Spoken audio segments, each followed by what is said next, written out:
Hi friends, welcome back to our study classes. So my dear friends, KVS NVS PGT 2025 notification officially out हो चुका है जी।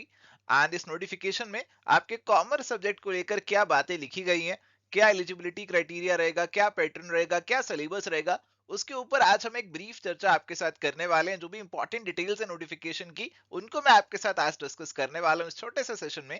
तो आइए फटाफट से इसे स्टार्ट करते हैं। प्यारे दोस्तों, सबसे पहले तो नजर डाल लेते हैं आपकी वैकेंसीज के ऊपर। देखो, वैकेंसीज कोई बहुत ज्यादा वाली नहीं है और बहुत कम वाली नहीं है। वैकेंसीज का नंबर एक डिसेंट नंबर है जी। और स्पेशली अगर आप ईएमआरएस एग्जामिनेशन के लिए भी तैयारी कर रहे थे तो लगभग सेम पैटर्न ही चल रहा है सबका। तो आपके लिए तो क्या है कि अच्छी चीज क्या हो गई कि वैकेंसीज आपके लिए बढ़ गई और पैटर्न वही चल रहा है। तो आपकी तैयारी वही चल रही है, सिलेबस वही चल रहा है, तो ये आपके लिए बहुत अच्छी चीज हो गई। तो आप इसे इस पर्सपेक्टिव से जरूर देख सकते हैं।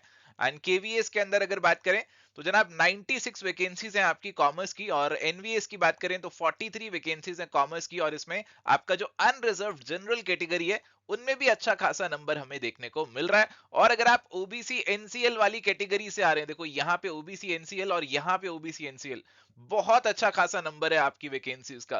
तो जनाब एक सुनहरा मौका पीजीटी कॉमर्स की जो जॉब है वो यहाँ पे एक्वायर करने का। तो आइए फटाफट से देखते हैं कि क्या क्वालिफिकेशंस आपको चाहिए और क्या आपका एग्जामिनेशन का पैटर्न रहने वाला है। तो क्वालिफिकेशंस की बात करें तो देखो, दो चीजें यहाँ पे आपको चाहिए रहती हैं। एक आपको चाहिए एमकॉम और दूसरा आपको चाहिए बीएड। ये दोनों चीजें आपको चाहिए। अगर एमकॉम भी किया है और आपने बीएड भी किया हुआ है तो आप इस एग्जामिनेशन के लिए एलिजिबल हैं। बिना बीएड के लिए आप इसके लिए एलिजिबल नहीं हो पाएंगे। तो दोनों चीजें आपको चाहिए। अगर आप सोच रहे हैं कि नेट क्वालिफाइड है, एमकॉम किया हुआ है, तो अप्लाई कर दें। जी नहीं, नहीं कर सकते।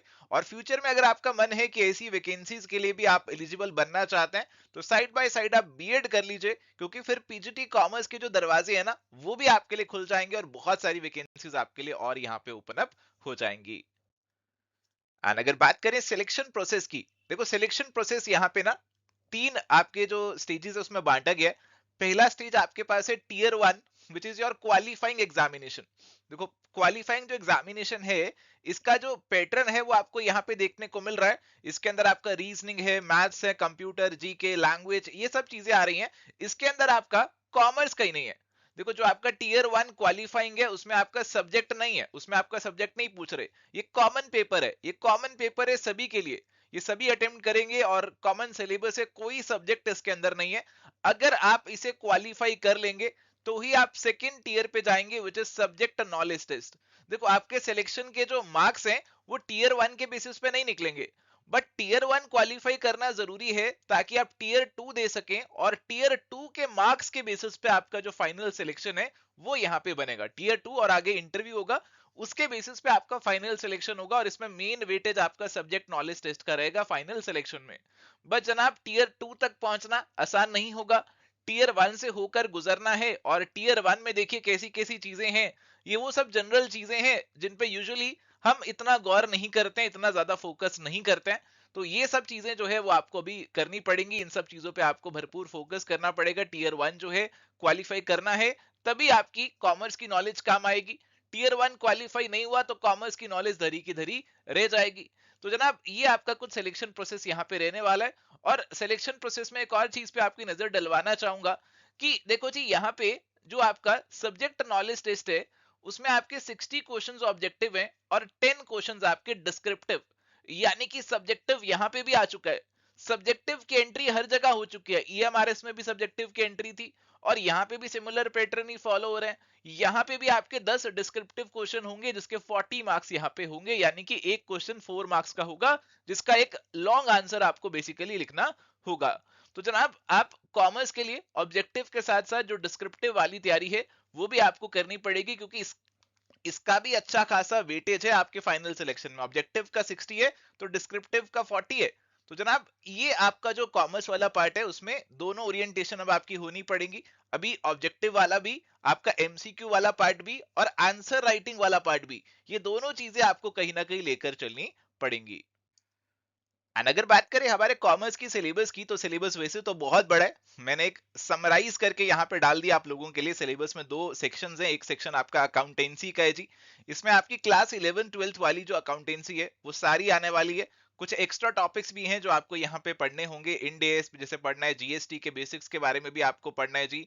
और यहाँ पे आप देखिए कैश फ्लो स्टेटमेंट है, फाइनेंशियल स्टेटमेंट एनालिसिस है, कंपनी अकाउंट्स है, पार्टनरशिप है, आपकी फाइनेंशियल स्टेटमेंट्स है, आपकी recording of transactions, general ledger, वो सब टॉपिक्स जो हैं वो यहाँ पे कवर अप किए गए हैं। तो अकाउंटेंसी के अंदर आपका ये स्कोप रहने वाला है जी। मोटा मोटी ये स्कोप है, बाकी डिटेल्ड सिलेबस आप चाहेंगे तो हम आपके साथ डिस्कस कर लेंगे, आपको ऑफिशियल वेबसाइट पे भी देखने को मिल जाएगा। जो आपका सेकंड सेक्शन है वो बिजनेस स्टडीज का है जी। अब बिजनेस स्टडीज वाले सेक्शन में आपको क्लास 11 12 की जो बिजनेस स्टडीज की किताब है वो तो पढ़नी है। इसके अलावा कुछ और भी टॉपिक्स आपको यहाँ पे देखने को मिलेंगे जो आपको करने पड़ेंगे। तो we will start with the basics, जिसमें हम फॉर्म्स ऑफ बिजनेस की बात करेंगे, आपके अलग अलग टाइप्स के बिजनेस एंटरप्राइजेस होते हैं, बिजनेस सर्विसेज कौन सी होती हैं, एथिक्स और सीएसआर का टॉपिक भी यहाँ पे इंक्लूडेड है, एंटरप्रेन्योरशिप और एमएसएमई का टॉपिक भी यहाँ पे इंक्लूडेड है, इंटरनेशनल ट्रेड का और आपकी इंटरनल ट्रेड का ये भी टॉपिक इंक्लूडेड है, मैनेजमेंट के प्रिंसिपल और फंक्शंस हैं, फाइनेंशियल मैनेजमेंट और फाइनेंशियल मार्केट्स। देखो फाइनेंशियल मैनेजमेंट अपने आप में बहुत बड़ा टॉपिक होता है, बिजनेस फाइनेंस भी आप इसे बोलते हैं, तो ये भी है। और फाइनेंशियल मार्केट्स जो आपकी रहती है, मनी मार्केट, कैपिटल मार्केट, वो वाला पार्ट भी आ रहा है। एंड जनाब मार्केटिंग और कंज्यूमर प्रोटेक्शन भी इंक्लूड किया गया। तो मार्केटिंग तो अपने आप में आप जानते हैं काफी वास्ट हो जाता है, और कंज्यूमर प्रोटेक्शन को लेकर जो हमारा एक्ट है, जो कानून है, वो भी यहाँ पे आपके सिलेबस में इंक्लूड किया गया है। तो मोटा मोटी ये सिलेबस है आपके कॉमर्स का। अब बात करते हैं कि प्रिपरेशन कैसे करें, how you should start your preparation. देखो पहली प्रायोरिटी यहां पे आपको देनी पड़ेगी जी आपके क्वालिफाइंग पेपर को। अगर टीयर 1 क्वालिफाई नहीं हुआ तो जनाब कॉमर्स की तैयारी जितनी मर्जी हो धरी की धरी रह जाएगी, काम नहीं आएगी। तो टीयर 1 के ऊपर आपकी पहली प्रायोरिटी, पहला फोकस उसके ऊपर होना चाहिए। उसके लिए अच्छे से जम के तैयारी करो, जितनी पढ़ाई कर सकते हो पढ़ाई करो। ये आपका जनरल पेपर है, इसमें अच्छे मार्क्स लाने की कोशिश करो। और यहाँ पे अगर आप क्वालिफाई कर लेते हैं तो फिर आप पहुंचते हैं हमारी सेकंड स्टेज की तरफ, जो कि है आपका कॉमर्स वाला पार्ट। अब कॉमर्स वाला पार्ट आपको सेकंड स्टेज में तो देखने को मिलेगा, बट समस्या ये है कि हमें ये मालूम नहीं है कि टीयर 1 के बाद हमें समय कितना मिलेगा टीयर 2 कॉमर्स के लिए। तो अगर मान लीजिए ज्यादा समय नहीं मिलता टीयर 2 कॉमर्स के लिए, फिर आपको दिक्कत हो जाएगी। तो उस केस में आपका जो कॉमर्स है आपको साइड बाय साइड थोड़ा बहुत तैयार करते रहना पड़ेगा, थोड़ा बहुत देखते रहना पड़ेगा। क्योंकि टीयर 1 में कोई धुरंधर नहीं निकलेगा, टीयर 1 में सबके बराबर से एवरेज से मार्क्स ही रहेंगे। बट टीयर 2 में आप धुरंधर बन सकते हैं, टीयर 2 में आप अच्छा स्कोर कर सकते हैं और वो आपकी सिलेक्शन को भी इफेक्ट करेगा। तो कॉमर्स के लिए आप साइड बाय साइड तैयारी कर सकते हैं, मेन फोकस टीयर 1 पे ही रखिए, बट साइड बाय साइड हाँ कॉमर्स को भी एक बार देखते रहिए कि हाँ ये टॉपिक्स हैं। कोई एक आध टॉपिक आपने डेली पढ़ लिया तो थोड़ा बहुत आप टच में रहेंगे, तो टीयर 2 में आपको ज्यादा दिक्कत नहीं आएगी। और रही बात आपके डिस्क्रिप्टिव या फिर सब्जेक्टिव पेपर की, उसके लिए भी थोड़ा सा टेंशन आपके माइंड में जरूर आ रहा होगा। उसके लिए क्या करना है, आप एक राइटिंग हैबिट डेवलप करिए। आप डेली का एक पेज का टारगेट बना लीजिए कि डेली एक पेज मेरे को लिखना है। कैसे भी लिखना है, जरूरी नहीं है कोई क्वेश्चन का आंसर ही आपको लिखना है, आप कुछ भी कोई भी चीजें जो है ना आपके सिलेबस से जुड़ी हुई कुछ भी चीजों को नोट डाउन करने का हैबिट बना लीजिए।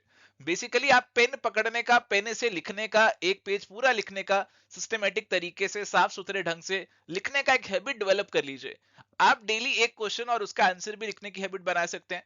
शुरू शुरू में क्वेश्चन और आंसर देखकर भी लिखने की हैबिट बना सकते हो, ताकि एक बार थोड़ा सा जो डर है अंदर से वो खत्म होना शुरू हो जाए। तो जनाब इस तरीके से आपका जो स्ट्रेटेजी है वो इस एग्जामिनेशन के लिए रहना चाहिए। एंड अगर आप इंतजार कर रहे हैं एवर स्टडी क्लासेस के कोर्स का, EMRS, KVS, NVS, PGT commerce के लिए, तो ईएमआरएस के लिए तो हमने आपको पहले ही बोला था कि हम टीयर 1 के बाद करेंगे। अभी केवीएस और एनवीएस का नोटिफिकेशन भी आ चुका है और इसमें भी सिमिलर पैटर्न ही है। तो अगर आप लोग चाहते हैं कि आप हम आपके लिए एक जल्दी कोर्स ले आए, आप कॉमर्स, पीजीटी कॉमर्स के लिए, देखो टीयर 1 तो हम नहीं कराएंगे, टीयर 1 हम नहीं कराएंगे। टीयर 2 जो आपका कॉमर्स वाला पार्ट है, सब्जेक्ट नॉलेज टेस्ट है, उसको कराएंगे, जिसमें आपका सब्जेक्टिव वाला पार्ट भी और आपका ऑब्जेक्टिव वाला एमसीक्यू वाला पार्ट भी दोनों कवर कराएंगे। तो अगर आप चाहते हैं कि जल्दी कोर्स हम आपके लिए ले आए तो आप हमें कमेंट्स के थ्रू या हमें रीच आउट करके बता सकते हैं। तो हम अकॉर्डिंगली प्लान कर लेंगे। आज के लिए जनाब इस सेशन में इतना ही। मिलेंगे नेक्स्ट सेशन में कुछ नई बातों के साथ, कुछ नई चर्चाओं के साथ। Till then goodbye, take care, all the best.